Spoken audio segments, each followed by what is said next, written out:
agency. Pam, would you please call the roll? Thank you, President Dias.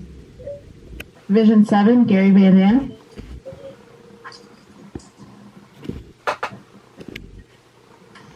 Division 7, Gary Van Dam. Here. Division 6, Audrey Miller. Here. Here. Division 5, Rob Paris. Here. Division 4, George Lane.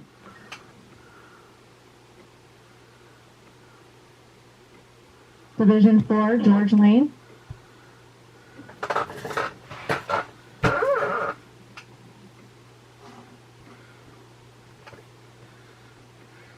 George, are you muted?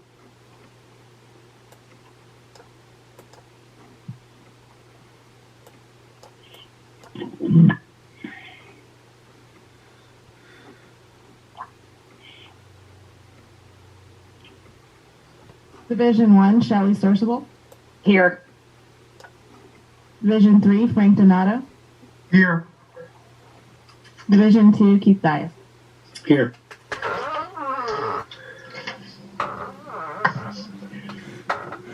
And Pam, would you please announce the officers present? Oh, yes, and we have Dwayne Chisam, Here. Jim Markman, and Pam Here. Clark for Holly Hughes.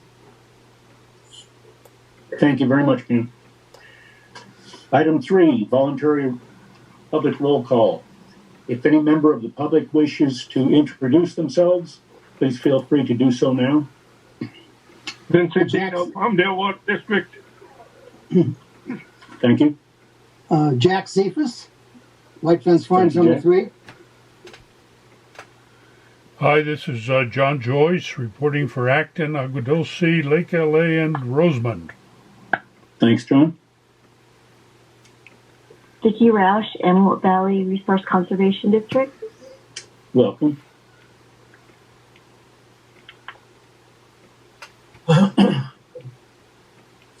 Anyone else? Okay, item 4, public comments and period open to the public. If anyone wishes to address the board on any item not on the agenda, please feel free to do so now.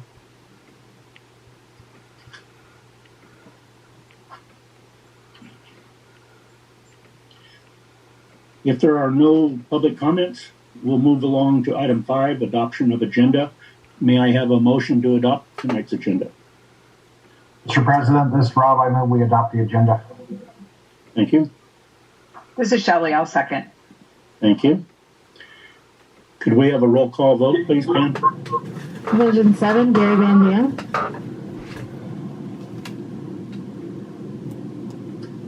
Yes.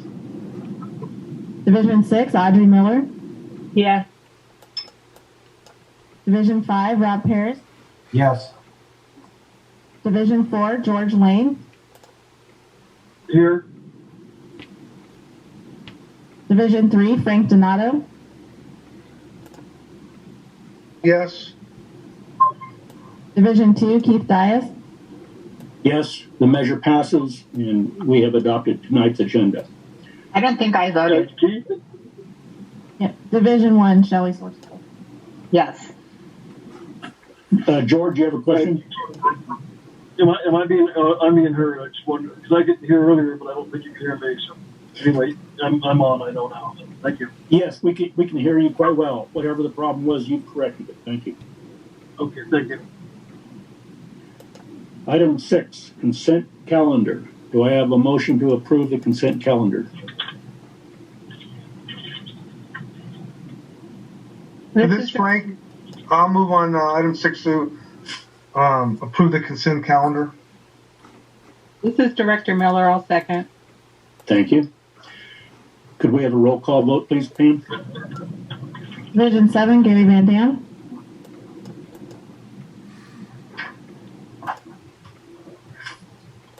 Yes. Division 6, Audrey Miller. Yes. Division 5, Rob Paris. Yes. Division 4, George Lane. Yes. Division 3, Frank Donato. Yes. Division 2, Keith Dias. Yes. Division 1, Shelley Sourceable. Yes. The measure passes. We have approved the consent calendar. Item number 7A, Finance Committee. Committee Chair Donato, do you have a report?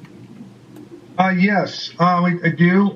We met yesterday. Couple of things. The first one's item is reporting on the consideration of possible action to approve the agency membership list for fiscal year 21 and 22. Can I have that up? Can the fiscal list be put up? Yeah, thank you.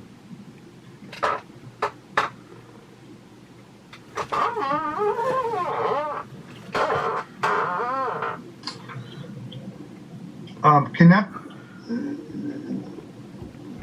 Yes, thank you. It looks like that General Manager Chisam is going to report on this item.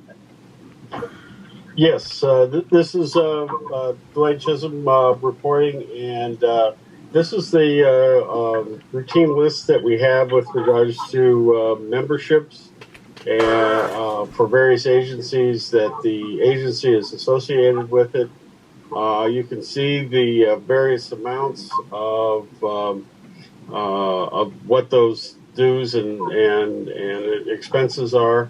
Obviously, the State Water Contractors Association is the largest of those organizations, but the rest of it goes down. You can see that we have they range from anywhere from $20 to $8 to $2,000 for various groups. The Finance Committee went through and reviewed all of the memberships. Oops. And with the exception of the CFE, which is the California Foundation on the Environment and the Economy, the committee was recommending approval. There was some discussion with regards to the CFE membership, and the committee requested that the full board take a vote on this particular membership. Just as a way of some background, we've been a member of CFE for I think 3-4 years now, and this organization is made up of various policymakers throughout the state, many high-level general managers of water agencies such as Metropolitan Water, Santa Clara Water, California Water Service, Cal Cities Water. Others meet on a regular or meet on an annual basis at a water conference to discuss various water issues. What makes this group a little bit different is that there's quite a few legislative representatives, including state senators and assembly members and environmental groups that discuss various matters and issues, and the dues that are involved is associated with putting on these seminars. There was also one with regards to energy that I attended, and there have been others with regards to affordable housing and dealing with the housing shortage. And really, the essence of what the issue is tonight is should Avek be a member, continue to be a member of CFE and continue with this process or not? And from my point of view, we having attended several of these meetings, I found them to be very useful because it is about relationships and building relationships, and this is a very relaxed forum that allows the board members and myself and others that attend to kind of build those relationships with regards to future legislation, and more importantly, in my particular case, just realizing what the other water needs are for the other from the other general managers that I've spoken to. So with that, I'll turn it back over to Chairman Donato and see how we want to proceed from here. Yeah. So we had a deep discussion. It's a redundant membership. The membership hasn't done anything for this agency, not one thing. It costs $100,000 since we've been a member with this. We already are members of the, state water contractors. We remember that. We're members of the California water agencies. And because of that, everything is tied to them. We don't need more attorneys. Attorneys does not do anything for us. And a prime example, this group did not support the SNP line. If they really wanted us to get the SNP line, this group would have helped us get the SNP line. We used their consultants. They still didn't get the SNP line. And so, as far as I'm concerned, we are wasting taxpayers' money just because it's a social club when we already are involved with the largest social club in the state of California for the water agencies, which is the Associated California Water Agencies, and plus Aqua. We got AWWA, all these different organizations, and to spend $21,000 on this thing, it just doesn't make any sense. And by the way, we are now partners with the largest water agency in the United States, which is Metropolitan Water District. And anytime this agency and our manager needs to reach out and contact anybody, it's never been a problem. Never been a problem for this board. And and then we're also a membership of the East Branch membership, San Antonio. We're memberships of everything. I just don't believe this at this time, and because of what's going on in the state, that it would be worth our agency to be part of this membership. That was just that was my committee, and my recommendation was, and that's why Dwayne. I don't know why he is so prevalent in trying to do something when it hasn't done anything. And basically, some of the members on the committee didn't agree with his feelings on this, and so I asked them to bring it to a vote to the directors. If they want to spend another $21,000, they can do that. But I just want one thing besides creating a network for attorneys to find other attorneys to find work. I want to know one thing they've done for Avek. Can you explain that to me, Dwayne? One thing financially we got because of this group. Actually, Mr. President, can I be heard? That's not what I asked. I asked Dwayne, our manager, to point out to the directors one thing financially we got out of this. Okay, Are you going to have a discussion, Frank, or are you just going to I'm chairman of the committee, and it's my committee. I asked my manager after my discussion to respond to my question. And you can talk all you want. Thank you, Frank. I appreciate that. Okay, Director Donato, I cannot point to one incident where I can say they've directly contributed to our financial improvement. However, what I can say is that my relationship with the general manager from the Santa Clara Valley Water District was important in getting us a prospective partner in the Phase 2 High Desert Water Bank.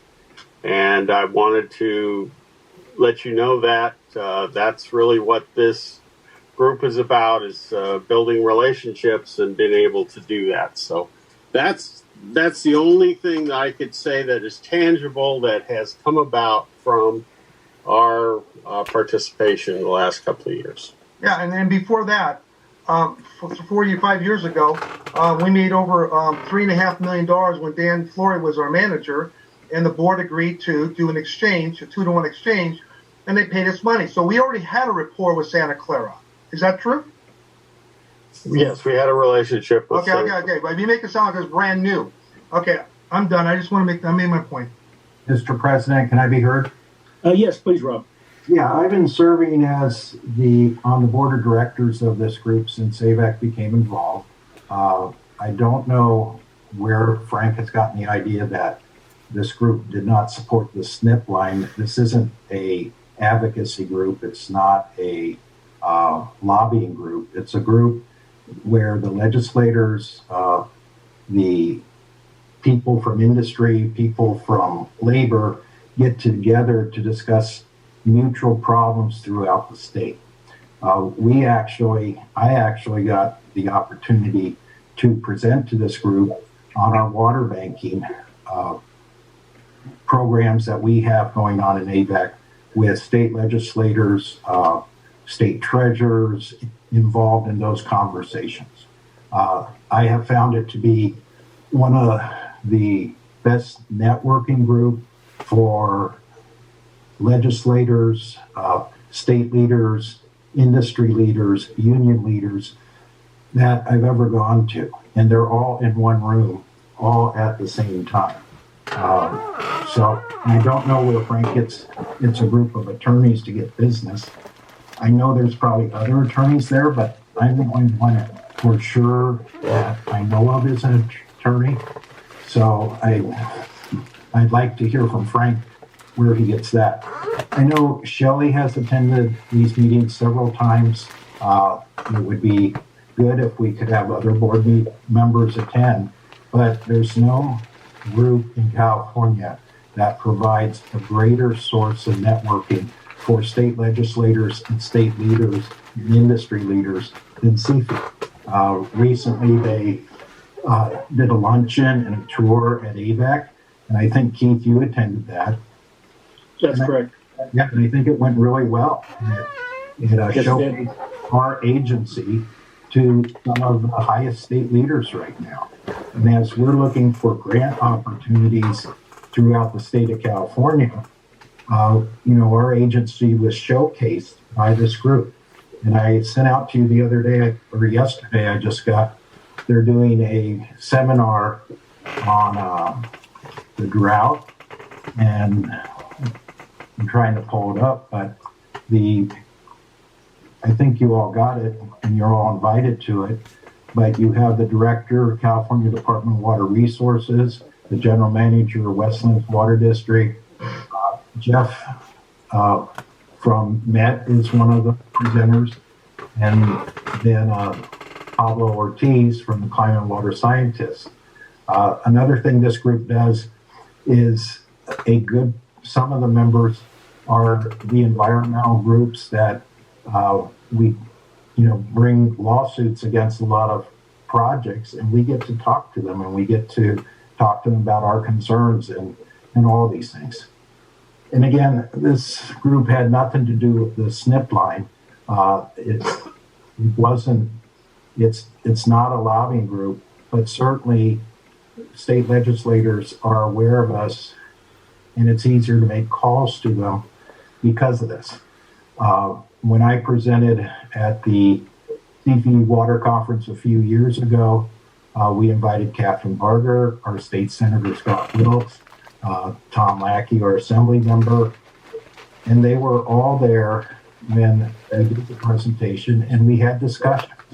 So that's as much as I can say, but I think out of all the groups I attend for Avek, this is one of the most important ones.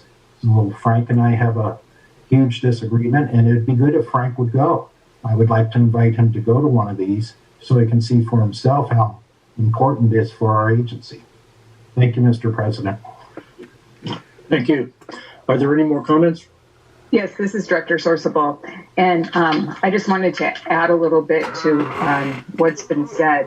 Rob did make a fantastic presentation to CFI and the group that was there. And I think that being in places like that gives us higher awareness throughout the state of what we're doing and the potential that we have to help to bring water down south and to store it. And people like Metropolitan are involved in this. And so I don't know if it's worth $21,000, but I do know that it is great exposure for us, and it's very good networking for the agency. And creating awareness is one of our goals. Thank you. Thank you, Sean. Any more comments? Yeah, I want to rebuttal this. Oh, please. You know, the thing is, you can pick up the phone and have a meeting with them. Any one of those people. And the state legislator, you're being very generic. We have a state legislator. It's Tom Lackey. We need Tom. We need Scott Wilkes. And even go further than that, we went through Kevin McCartney, Congressman McCartney, and talk about the Corps of Engineering. We worked for the grant. All these different people. Everything you said, we have that. If it wasn't for COVID last year, we'd be seeing all these people at the conferences. And you can set up an appointment. I've done it many times. Did it in the past. All these years I've been on the board.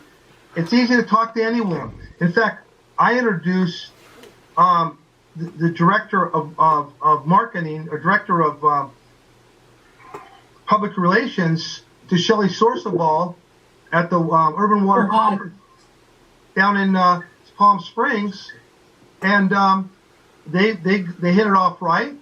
And then the next thing we went to the directors, and the next thing you know, we had a meeting with Metropolitan to put our water in our bank. It had nothing to do with this other organization. Okay, so I've done all that stuff.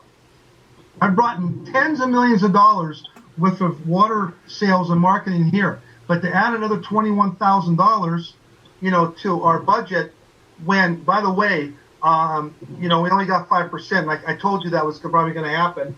And the drought, I've been through 3 droughts. You manage your water. That's why we're elected as public officials to manage the water. We put over 100,000 in the ground for things like this, and we're doing it. So, and by the way, there is not one state water contractor in the state of California that doesn't know that Avek's building the largest groundwater recharge program in the state. Okay, and the reason is because Matt has been marketing it as for us, and that's why these other people like Mojave, Santa Clara, San Diego, they're all coming on board. But to say that that this organization up there is a sole reason why AVAC is doing what we're doing, that's a bunch of hogwash. It's because of the 7-member board members that are here that use their minds, their intelligent business minds, to do the work. And I know that for a fact. I'm done. Yeah, Mr. President. Mr. President. Yes. Yes. Yeah. I've been muted a little bit. I can hear everything that's been going on, but I have a few comments and I guess one question from staff. What's our estimated sales this year, water sales?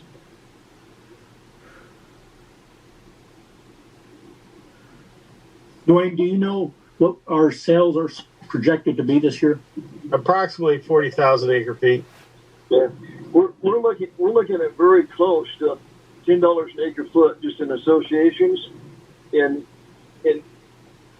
we have the ACWA. That's pretty much our contact or activities, and we make contact with people in California.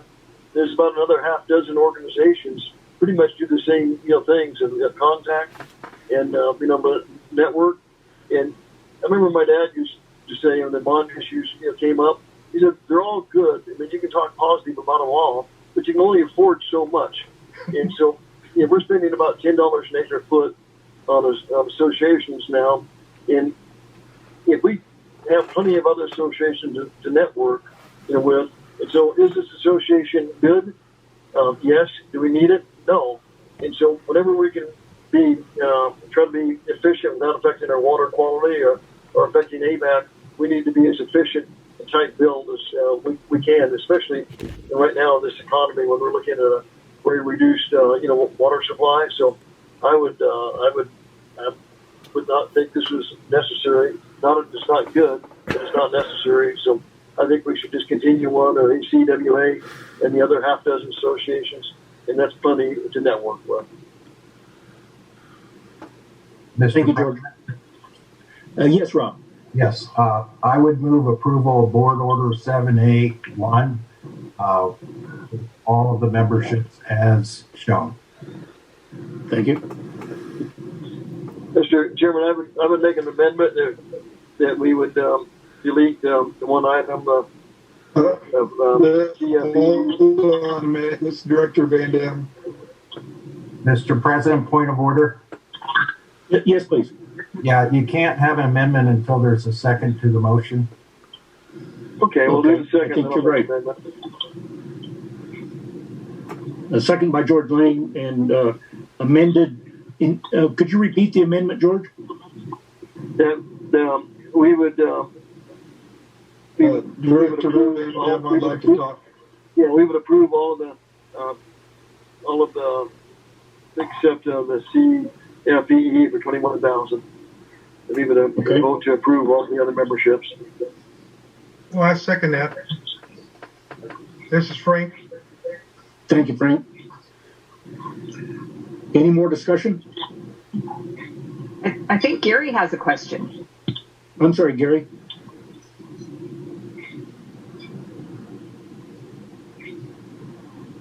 Yeah, yes.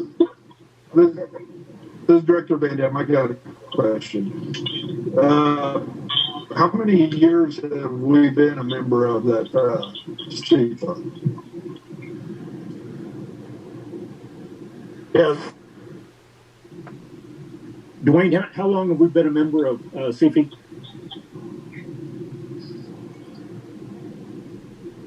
$4 years. Did anybody get that? What?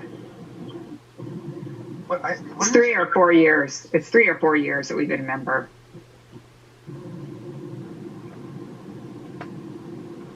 Anything else, Gary? 4 years? Yes. How come? He doesn't know. Our manager doesn't even know we were members 3 or 4 years. Yes. Frank, how come we were? Oh, so we didn't know? Okay. All right. And we can get, if we take a year break, we can back in at any time? Yeah, but I don't want to just meddle. Yeah, I think that's true. I think that's true. Okay. Thank you, Gary. Any more discussion? Well, then I believe the first thing we'll do is a vote on the amendment offered by George Lane. Could we have a roll call vote, please? Division 7, Gary Van Dam.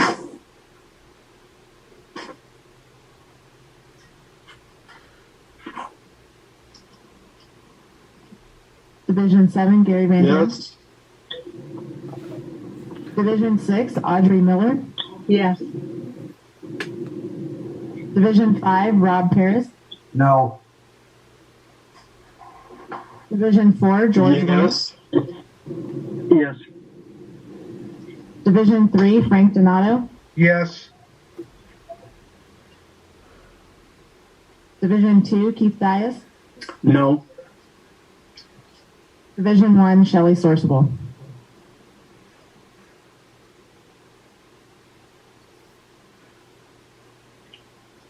Shelley, are you muted? Yes, sorry. No. It appears to me that the measure for the amendment has passed 4-3. Is that correct? Correct. Yes. Okay, thank you. Now I believe we go back to an amended motion, or do we need a new motion? No, Keith, you go to the motion as amended. Okay, thank you. You're welcome. Could we have a roll call vote on accepting the membership with the exception of CP? Division 7, Gary Van Dam. No. Division 6, Audrey Miller. Yes. Division 5, Rob Paris. No. Division 4, George Lane. Yes. Division 3, Frank Donato. Yes. Division 2, Keith Dias. Yes.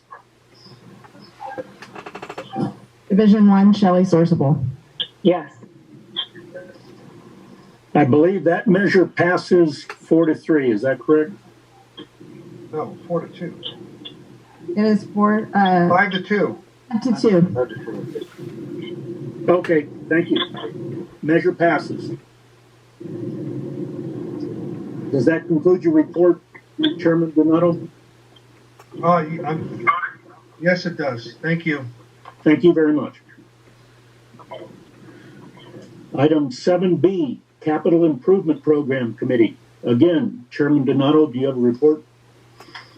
Yes, we met and consideration of possible action authorize the advertisement of notice of inviting bids for equipping the well ESR1R Eastside Water Bank.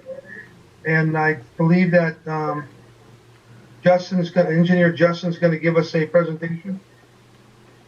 That's right. Thank you, Director Donato. Good evening, President Dias and members of the board. Brief presentation here on the item Director Donato just mentioned, which is approving staff to go out to bid for equipping a well previously drilled at the Eastside Water Bank to be equipped with pump and related piping and equipment. Pam, would you tap on the screen there for me? Thank you. So just wanted to provide the board members with the overall goal of this project. Thought that would be a good place to start so we can all get on the same page. The goal of this particular project would be to provide additional groundwater flows from the Eastside Water Bank for peak demands and also a more energy efficient and more operational flexibility for water quality blending or THM control in our Eastside distribution system. So blending the groundwater at the Eastside Water Treatment Plant or with water from the Eastside Water Treatment Plant has been a very effective THM control strategy in our Eastside distribution system. We've had really no THM concerns there for the last several years. So we believe this is a worthy project to move forward. Refresh everyone's memory on the location and facilities at the Eastside Water Bank. This is a aerial photo of it here. We've got 96th Street East on the west side of the property and East Avenue U as the southern boundary here. So this is our Eastside Water Bank facility. You can see our solar array as well as our 3 recharge basins. And there's a control building with a tank here, and there's some equipment there to pump back to the aqueduct, as that was a feature that was included with the design of this facility. We currently have 3 wells that were drilled and equipped back in 2014 timeframe. We have a well here known as ES2R, ES3 located here, and ES4 as well right here, and you can see the capacities associated with each of those 3 wells. What we're talking about today is a hole that was drilled back in that same time frame when those other 3 wells went into place. However, the pump test for that particular well was less than the other 3, and it was decided at that time to cap that well for potential future use. So the well was completely drilled and cased, screens were set, all of that was done, but no pump was dropped into that well hole. So after several years of operation at that Eastside Water Bank, operations has identified a need for some additional water peak periods, as well as some low flows that can be operated in concert with some of these other wells to provide some additional operational flexibility out there. At the time this well was pump tested, it pump tested around 250 to 300 GPM at the time, and so that would meet the needs of operations for that facility. A little bit more background here. In May of 2020, last year, the board awarded a contract to Kennedy Jenks for the preliminary design of the Eastside Water Bank expansion facility. I'll go back on this slide. The Eastside Water Bank expansion is envisioned to be on this parcel to the east of the existing site, which the agency purchased a few years back. We're currently undergoing CEQA on that particular parcel. So there would be 3 recharge basins here, as well as a recharge pipeline that would come off the current existing pipeline to recharge in that facility. That was one part of the task that we authorized Kennedy Jenks to embark upon. Oops. Back again. The second phase of that same contract was the design plans for equipping this well that we've just discussed, ES1R. And they've completed that now. The equipping of that project, this you see the bullet points here on the slide, but mechanical development of that well with a wire brush, as well as test pumping and a video survey. Those are sort of the due diligence steps for this well to ensure that over the years that it's been idle, that there's been no damage there, and that well is going to pump what we expect it to pump. Once that's confirmed, then the project would continue with equipping that well with a submersible pump, and then connecting discharge and blow-off piping and related electrical instrumentation and controls to the existing infrastructure at the site. So as I mentioned, Kennedy Jenks recently delivered the bid set plans and for the project, which has been reviewed by staff. And so we are prepared now to go out to bid for the project. For the information board, your estimate for the construction of this project. Ma'am, can you put everybody on mute? We're getting feedback from somebody. Not without you.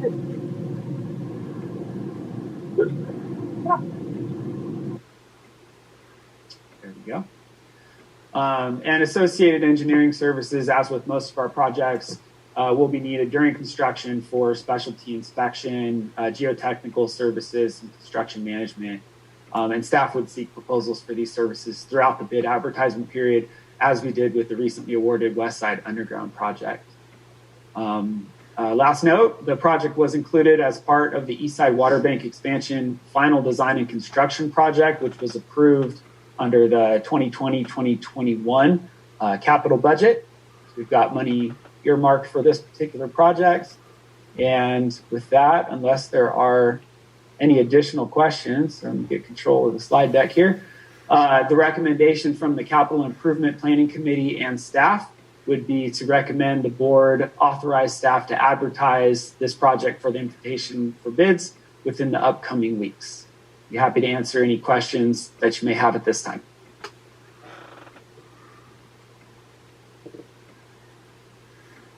Any questions for Justin?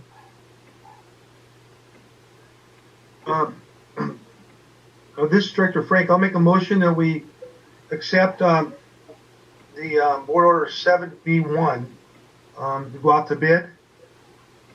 Thank you. This is Director Miller. I'll second. Thank you. Mr. President, this is Rob. Yes, Rob. I did have a question, Justin. Justin, what is going to be the cost of getting the well, just the cost to get the well up and running, not the other infrastructure? So just to put the pump in and no piping? Well, the pipe, explain to me what exactly the other infrastructure around the well is going to be. Well, there's going to be the discharge piping that would move the water from, the well as it comes out of the well hole and connect that into the recovery piping that currently exists at the Eastside Water Bank. It's not much piping. Actually, the largest cost of this particular project is going to be the submersible pump itself, as well as the electrical equipment needed to power that. But the related piping systems, you can see the vicinity. I know it's very high level, but you can see the location of the well here. There's existing piping that collects the water from the other wells, which runs down the east side of these banks. And that would just be needed some piping to connect in with that existing infrastructure. So it's really not much. There's going to be a step down transformer that's needed to power that well. And that the electrical component of the project is really the bulk of the engineer's estimate. So the cost of the, I guess, re-outfitting. So this is the well we dug many years ago.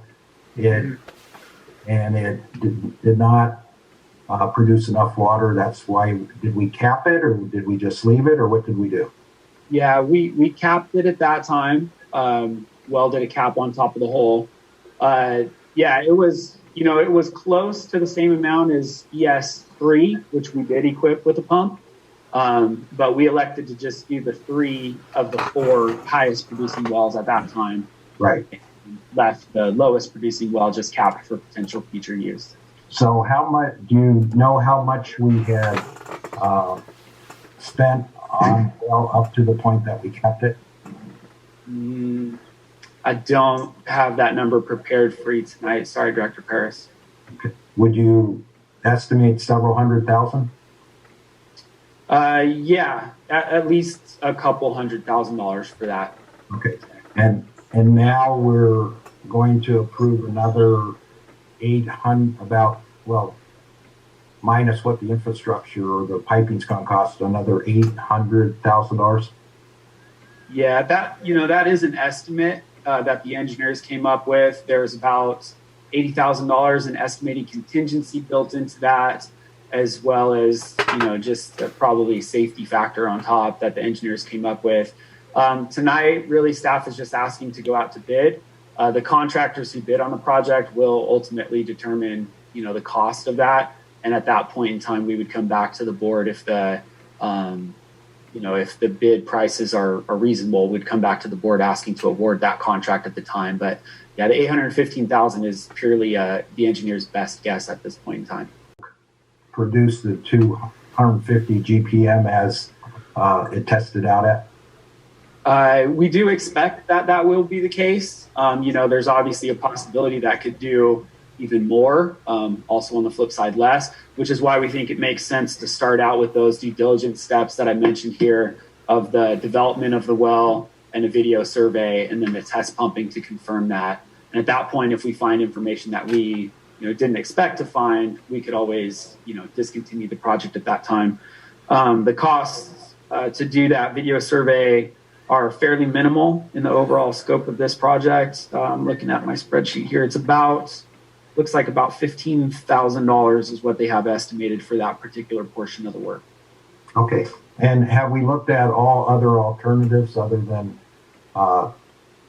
re-outfitting, I guess is the word for this well that we know has a very low capacity of output? Yeah, the other alternative out here really would just be to drill, an additional well, which obviously would cost, quite a bit more, and there's some uncertainty with that. You can see the 4 wells that were drilled in the range of capacities that we have there. But, drilling a brand new well, is always an option that we can consider. But we believe that this is the proper course of action at this time to recoup some of that initial investment that we already made on that site. Okay. Thank you very much, Justin. Good presentation. You're welcome. Thank you. Good question, Rob. Are there any more questions? Justin, Gary Van Dam here. Yep. Hi, Gary. Hello. Hey, Justin, those other wells, they don't have submersibles in them, do they? How come this is the only one with a submersible pump? Yeah, the other 3 are correct, are vertical turbine wells. This one being a lower capacity well, the engineers looked into the pump curves of a submersible pump and believe that particular type of well is the right way to go in this case. It would be a little bit more efficient, especially at the low flows, than a vertical turbine would be.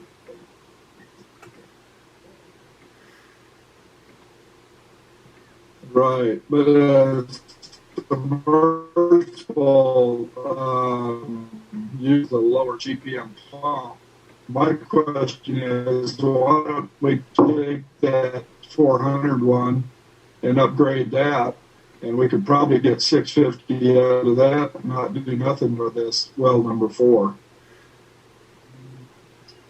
Yeah, I'd have to look back at what the pump test was on that well you're referring to. I think you're referring to one just north Yes. We could go after more water out of, especially probably out of that 400 GPM. Yeah, I think at the time they pump tested that looked like the maximum amount of water that could be produced with the drawdown that incurred. What's the casing size of those wells, Justin? Sorry, Gary. I think we were talking over each other. There's a little bit of a delay. Right. What's a casing size and how deep are the wells? And what's a casing size and how deep are the wells? All right. Yeah, I got you now. I think the casing size on those wells is 16 inches. I'm not sure how deep those ones were drilled. I'd have to go back and look. Okay. Well, for a 16-inch well to be producing 400 GPM a minute, that's terrible. I don't know who drilled them wells or if them wells. The worst thing you guys can do is let a well sit after you drill it, because it basically, and that's why you had to go in and wire brush it, because you had to clear the perforations. So it was a mistake to let that well sit, but they probably need to acid wash it and really get after it and create some water. 250 gallon a minute, spending $815,000 doesn't make any sense. Yeah, we'll have to see what the bids come in if the board elects to advertise this project. One other thing, this, as I mentioned, this is part of the Eastside Water Bank expansion project overall. And that was built into part of Kennedy's scope to equip this particular well. In the future, as we create the recharge basins to the east of this project site, and begin banking on there is a possibility that as we mound additional water up, we'll get more production out of this well as the other three that are out there. That's always a possibility for the future as well. Right. Yeah, my recommendation on that well would be to acid wash it, wire brush it, go in there, get some water out of it. And if you can't, when it test pumps, for that $15,000 cost, you can't get any more water than 250. I can't see spending that kind of money, even if it was. Yeah, those are the first steps that we're going to be taking on this, should we end up awarding this contract. I have a question, Mr. President. Yes, please, Rob. Yeah, and I don't know, Justin, if you Thank you. Oh, I'm sorry, Gary. I thought you were done. Anything else, Gary?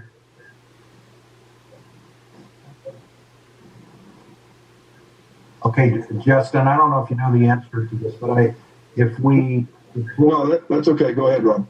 Thanks. If we support 7B1, this is just to go out and get the bids and see how the bids come in. We're not approving this project at this time. We're not spending any money at this time. We're just looking at that, looking for bids and approving them if it comes in at a number that makes sense to us. Is that correct? Yes, sir, that's correct. Yeah, there's no charge to advertise this project on the street. So that's just advertising for the project, seeing what the bids come in. Obviously there's some staff time associated with answering questions related to contractors, looking at the bidding documents, but, that's very minimal. Okay. Thank you, Justin. I have another question. When the committee met, I was kind of hesitant to go further on this well. I didn't know the items that Gary brought up and some of the ones you're bringing up, Rob, as well, the comments. The question I had is why are we pushing this well now? And why were we pushing it before? That was one of the questions I had in the committee meeting. The second thing is, even if these wells are all up and running, this system we have out there, for it to work for the betterment of the agency, we have to have the SNP line in. And I asked Justin and staff, and they agreed. So I said, why are we doing this all now when we don't have the SNP line in yet? Excuse me, sorry to interrupt you there, Director Donato. This is at our Eastside Water Bank facility out in like Little Rock, Bear Blossom area. Oh, I'm sorry. I'm sorry. Withdraw my. I keep on thinking about West Side. I don't know. Okay, go ahead. Yep. But we've always had a problem with this well. So I want to hear from somebody who has a lot of wells too, and that's Van Dam, Gary. Gary, what you were saying something about scrubbing it, brushing it. What is that going to improve it?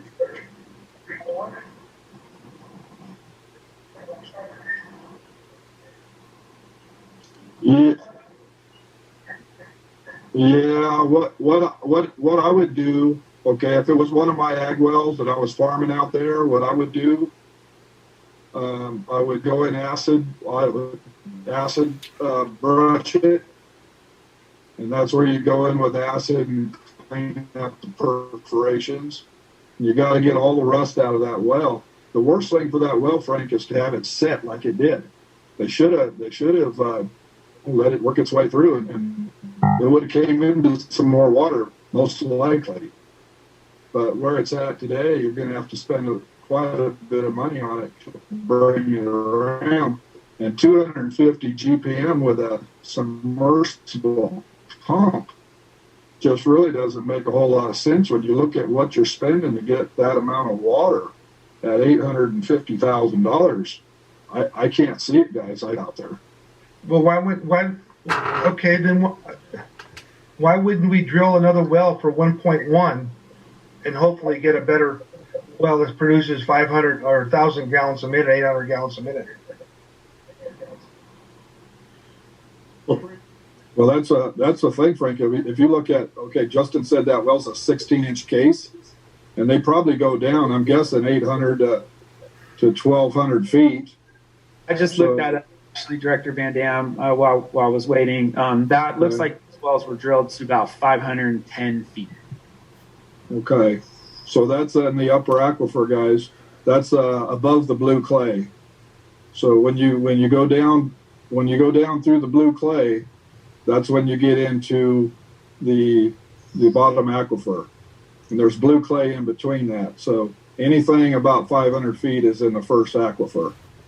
So it's probably not going to pump. That's you don't get your big pumping amounts on the top aquifer. However, well number one, which is just east, shows 1,600 GPM. So is that well also 500 feet, Justin? Because that well's producing a lot of water. Yeah, I pulled up the bid package, and it looks like they spec'd all of those wells out to the same depth.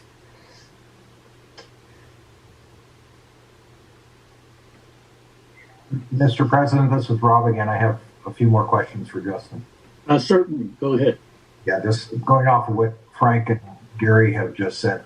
I kind of remember. Yeah, see, that's what's crazy is when you look at that same depth, same casing. Maybe I have a question for everybody. Maybe we should pull this off the agenda. I rescind my motion till we get. Something's not gelling here. Well, Frank, could I point out that we're not asking the board to commit any funds at this meeting? Oh, you're right. We're going to. I know. Okay. Yeah, I see. But even so, Keith, is that? Are we doing something? It's almost like we're doing something. I don't know, inconsistent to what we're trying to accomplish. Premature. I think we should. Yeah. I think we should take this off right now, and let's work with the committee again. And I think Gary's idea. You know what? We better off spending $400 more and drill an 800 foot well and produce more water. This is what our fifth well in this area, because one of them we already had a cap, is this a fifth well in that area? Yeah. Yep. That's right. One of them was abandoned at that site. Yeah, I read it right away. So, I mean, I'm happy to withdraw my motion if the board, feels that's what we should do and go back to the drawing board and go from there. Even if we go to bid, I don't want to go to bid on something that's not going to work. Mr. President, this is Audrey. I withdraw my second on the motion and recommend it go back to committee. Okay, Thank you. I do the same thing. Remove my. Thank you. Okay. Okay, I have a question though. I have a question.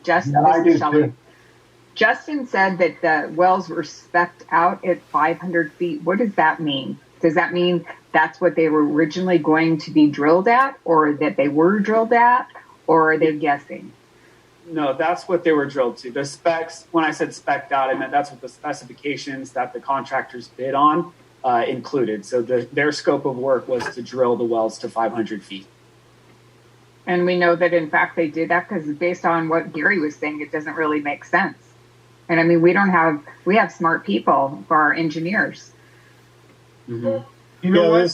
This is Dwayne. I want to answer the question. 500 feet. The reason why we go to 500 feet, not further, is because of the water quality issue associated with the water that's below the blue clay, as Gary talks about. While that water quality is acceptable for agricultural use, it is not acceptable because the arsenic levels and the others once you get deeper than 500 feet. So that's why Kennedy Jenks spec'd it that way.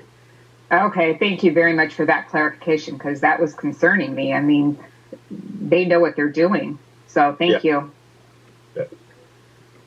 And Mr. President, I did have one more question. Certainly. Go. Oh, thank you very much. I remember at the original presentation when, and I don't remember this very well, but it seemed to me that the wells to the east of the project, the further east we got, the worse the wells were coming. And I thought Kennedy Jenks made a comment about that. Has anybody looked at that and looked to see if there's a better area to drill this well, or to do what we need to get more water out of it? Yeah, this is Dwayne again. I think at this particular point, as we indicated, this well's part of the bigger part of the Eastside expansion project, and I suggest that we take it back to the committee, have Kennedy Jenks come in, explain the rationale for why not another well at another site, and allow them an opportunity to present their findings based on the models that they've prepared for the project. That's a good recommendation, Dwayne. Yeah, thank you, Dwayne. I would certainly agree with that. Yeah, thank you for that, Dwayne. And one final note I will make for the committee: we'd be happy to take this back and gather some additional information on the rationale. Part of this project, as far as the Eastside Water Bank expansion goes, if the board recalls, I think when we originally awarded this contract, it was a two-phased approach. The first phase was to do the recharge on the property that the agency purchased to the east of the existing bank. And then associated with that would be, this particular well, which we can bring back some more information on that rationale in the future with the committee. But the second phase of this particular project was potential drilling of additional wells, but that wasn't targeted for this initial phase because we really need to get the recharge ability in first, because the drawdown that we see on the existing, a little bit handle out there. So we really need to get the recharge in first before we can do, a larger scale well. But I mean, if that's what the committee and the board would like to do, we can certainly, hold off on this and go back to looking at that option. Thank you. That's what we'll do. We'll send it back to the Capital Improvement Program Committee. Thank you, Justin. All right. Sounds good. Thank you. All right. Now we're moving on to item 8, General Manager's Report. Dwayne?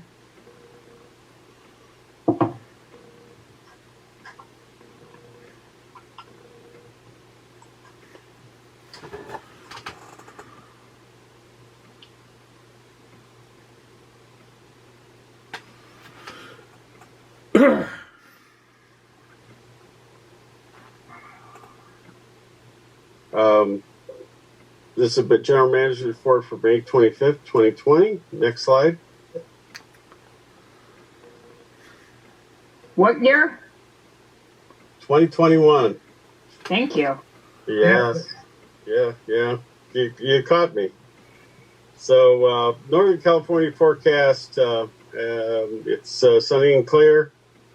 Snow levels are very high at 10 to 13,000 acre feet, so we're not anticipating much in the way of weather. Next slide. This is the 8-station map for precipitation, and you can see that May has been underwhelming, and we're getting close to the end of the month. June is even less, so we're pretty much done for the balance of the year, and the next graph will show that. Go ahead. Next slide. Here we are. You can see where we are. We're currently at 23 inches. The lowest of all time was at 19 inches. And we thought we had it we thought we had it bad 1920 at 31 inches. So very, very, very dry period of time. Although we had a fairly good snowpack this year, the soils in in our area just didn't allow that runoff to actually hit our reservoirs. So our reservoirs are in pretty difficult situation to meet all of our standards for water quality and biological opinions. Next slide. And as you can see, consequently, we have a very exceptional drought and extreme drought conditions through most of the state here. So, looks very, very difficult. Looking at our reservoirs here, you can see we're at our total capacity is at 39% in Lake Orville. That's 47% of our historical average. And this has caused DWR to request an exception to D1641, which is part of the Water Quality Control Plan for the month of May. And that process is ongoing. San Luis condition is. So wait a minute. What does that mean? What does that mean to us? What it means is it's a recognition that the Department of Water Resources will not be able to obtain the water quality standards that are associated with that water quality order. It rarely happens, but in this case it did, just simply because there isn't sufficient water in the system in order to be able to accomplish that. What do you mean obtain? What is that? What do you mean they obtain it, or they don't have to require that of us, or? Yes, in other words, DWR is asking for an exception to that rule because DWR doesn't have sufficient water in the system in order to meet that standard. Okay. Okay. There's no, as far as I know, there's no financial issue with it. It's just making sure that the water board reviews DWR's operation to make sure that there's no wasting of water, there's no additional water that's being held back for any particular reason before they grant the exception to the water quality standard. So I have a question. Sure. So are you so basically they're exempt because the quality of the water is going into the aqueduct. If we were pumping it out of our wells from our ground into the aqueduct, they would not accept what the heck they're sending down the aqueduct. Is that correct? No, what this has to do, Director Donato, is that there's a certain amount of releases of water out of Lake Orville that are required in order to meet water quality standards in the Delta, meaning that salt water to freshwater interface, temperature requirements for the water that's coming down the Sacramento River. And DWR, because of the very, very poor runoff that occurred this year from the snowpack, there is literally not sufficient water in Lake Orville to be able to release enough water to meet those standards that the water board has put on the water that travels through the Delta. You mean the water quality levels, and that's exactly what I just said. Because they didn't get enough fresh water to wash the impurities out, they're taking what they can and they're sending it down the river, which means that our treatment is going to go up because there's going to be more THMs and nitrates in that water. That's exactly what I was asking. But the difference is they're like a god, so they can do what they want. But us, if we put it in the aqueduct from our wells, because what happens if they decide to cut our water supply down to 2%? Well, we'll have to pump more water. I mean, that's the bottom line, is that we'll have to pump more of our groundwater from our groundwater basins.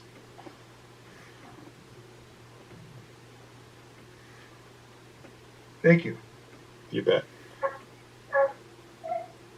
Any further question on reservoir condition? Next slide, please. Jeez. So we got here's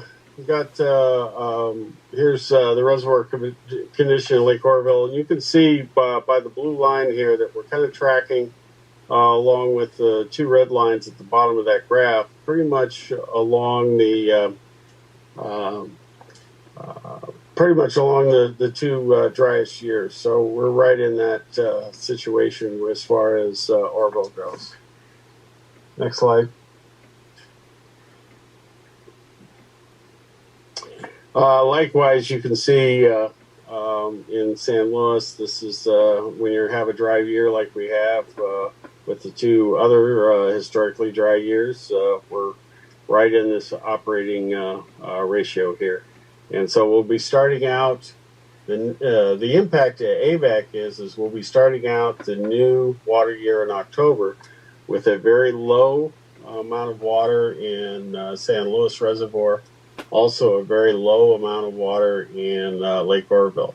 So we're going to be looking, we'd have to have a very, very significant wet year in order to be able to recover in the next water year, which goes from October to October. So it's going to be, while meeting water demands this year is going to be, is very doable. As we go into next year, the supplies from the State Water Project are going to be exceptionally low to non-existent unless we have significant changes in our hydrology and rainfall and precipitation. Next slide. And there is good news. The good news is no matter what they do, the nickel water will still flow. That's correct. You are correct there. So looking at our, because of the low amount of table A water that we're receiving, you can see we're producing between 11 and 12 million gallons a day of total flow from our various treatment plants and through our exchange agreement. Next slide.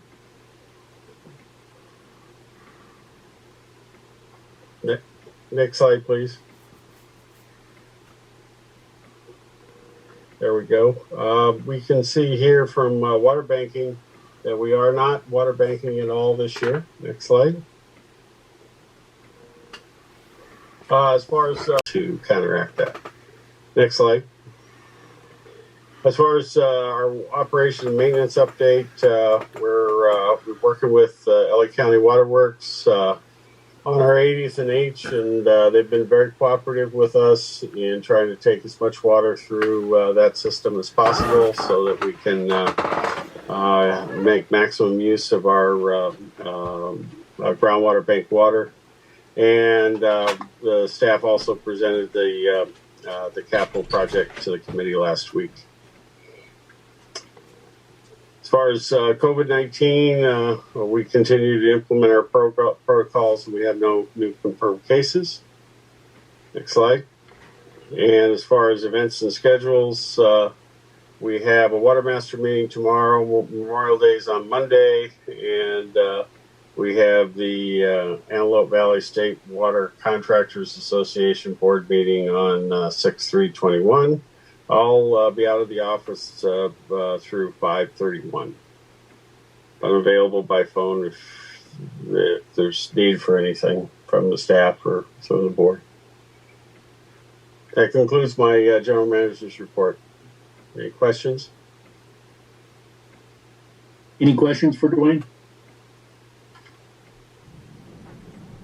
I guess not. Thank you very much, Dwayne. Thank you. Item 10, Attorney's Report. Mr. Markman? Thanks, Keith. I do have a report, which is public knowledge, so I can give it to you. It's about a lawsuit. The Antelope Valley never-ending adjudication case.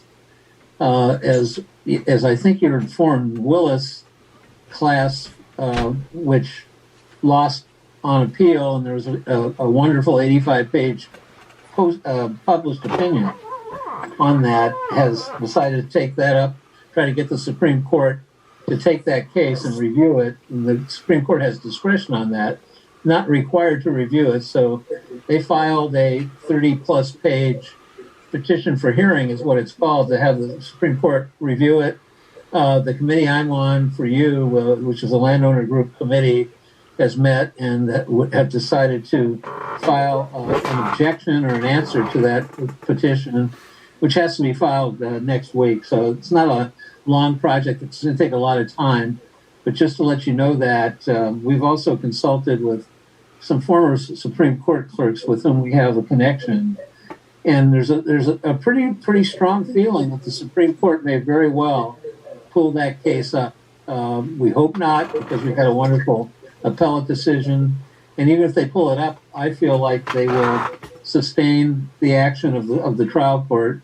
But if they do pull it up, there's anywhere from 1 to 2 years in front of us waiting to have that briefed and argued and decided. So the case that now is probably a decade old keeps on going. And hopefully it'd be nice if the Supreme Court just decided to let that opinion stand, and we will keep you updated on that. Thank you, Jim.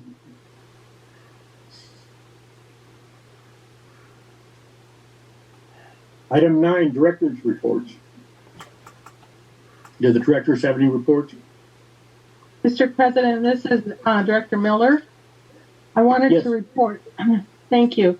I wanted to report that I did attend the Aqua Spring Conference via Zoom, and they had a number of issues that they talked about: federal, state, regional.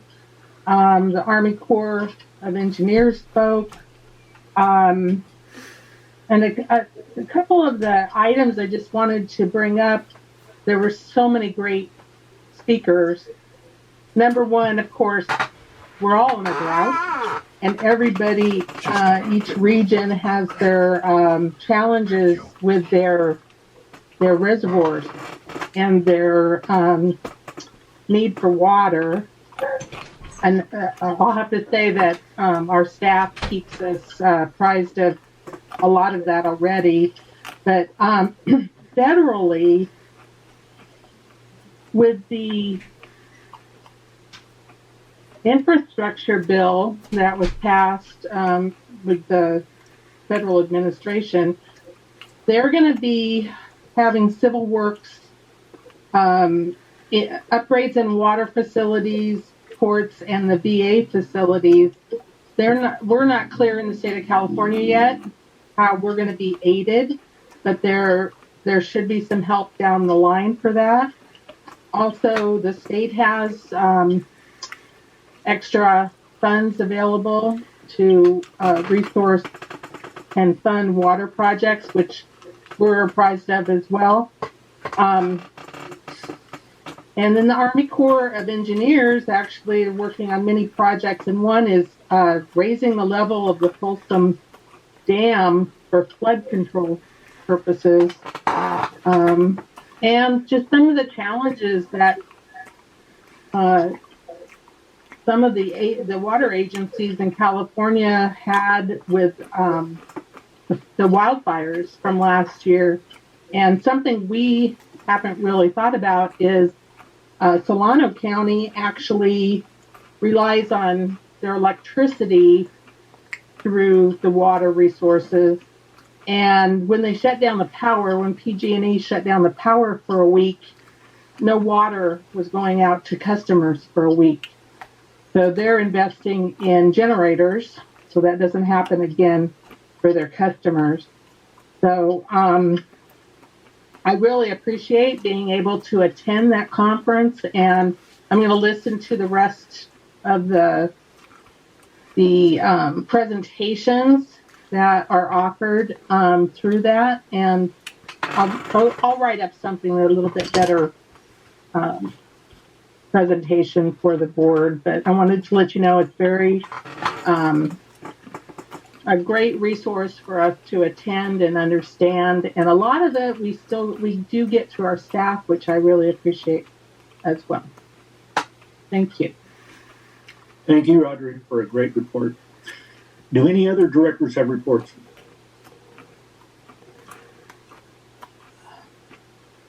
Okay, we'll move along to item 11. Are there any requests for future agenda items?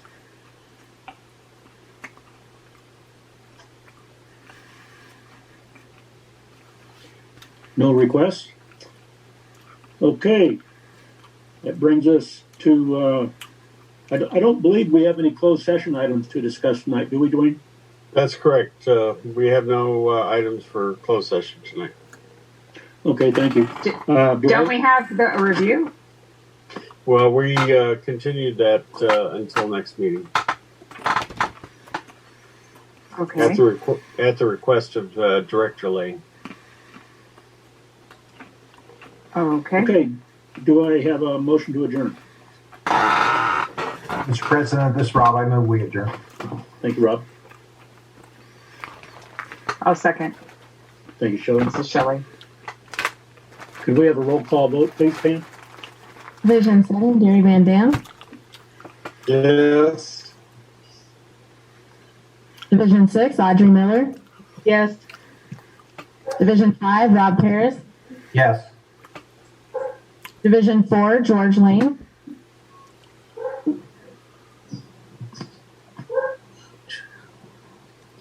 Division 4, George Lane. Division 3, Frank Donato. Yes. Division 2, Keith Dias. Yeah. Division Yes, 1. the measure passes. Oh, wait, me. Oh, sorry, Shelley. It's okay. Yes. Is George there? That's okay. All right, the measure passes. We're adjourned. Thank you all very much for a very productive meeting. Thank you, everybody. Bye-bye. Thank you. Good night. Good night.